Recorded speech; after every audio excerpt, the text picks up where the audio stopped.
நியாயப்பிரமாணத்தை நிறைவேற்ற விரும்புகிற நீங்கள் இயேசு கிறிஸ்துவின் கிருபையிலிருந்து விழுந்து விட்டீர்கள் என்று அவர் சொல்றார். எனவே இந்த நாள்ல நம்முடைய பரிசுத்தம் எல்லா காரியங்களும் அவசியம் தான், விசுவாசம் அவசியம் தான், எல்லாமே அவசியம் தான். அதை பார்க்கலாம் தேவனுடைய கிருபை தான் முக்கியமானது, தேவனுடைய கிருபை தான் முக்கியமானது. Praise God. அப்ப பல நேரம் பவுல் கலாத்திய சபைக்குள்ள நன்காய் ஊழியம் செய்த ஒரு சபை, நன்காய் விசுவாசித்த சபை, இப்பொழுது பார்க்கும் பொழுது ஏதோ ஒரு அவிசுவாசத்தினால அந்த சபை விருத்தசனத்தை பண்ண வேண்டும் என்கிற காரியங்கள், யூத மார்க்கத்தை பின்பற்ற வேண்டும் என்கிற காரியங்கள், இயேசுவை பின்பற்ற வேண்டும், யூத மார்க்கத்தை பின்பற்ற வேண்டும் என்று தவறான போதிக்கப்பட்டதுல சிந்திக்க ஆரம்பித்தது அந்த கலாத்திய சபை.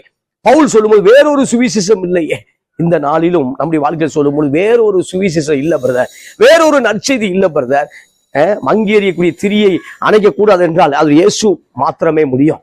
இன்னைக்கு பார்க்கும்போது சில பலவீனங்கள், சில பற்றாக்குறை வரும்பொழுது இயேசுவை விட்டு நீண்ட தூரமாய் போகிறதை பார்க்கிறோம். மறுபடியுமா இயேசுவிடத்திலே வாருங்கள், கர்த்தர் இந்த காலை வேளையில உங்களுடைய வாழ்க்கையில அற்புதங்களை செய்ய போகிறார். இந்த நாள் நிச்சயமாய் இதை பார்த்து கொண்டிருக்கிற அருமையான சகோதரா, இதை கேட்டுக்கொண்டிருக்கிற அருமையான சகோதரிய, தேவன் சொல்லக்கூடிய வார்த்தை நிச்சயமாக அந்த சூமியனை கையுடைய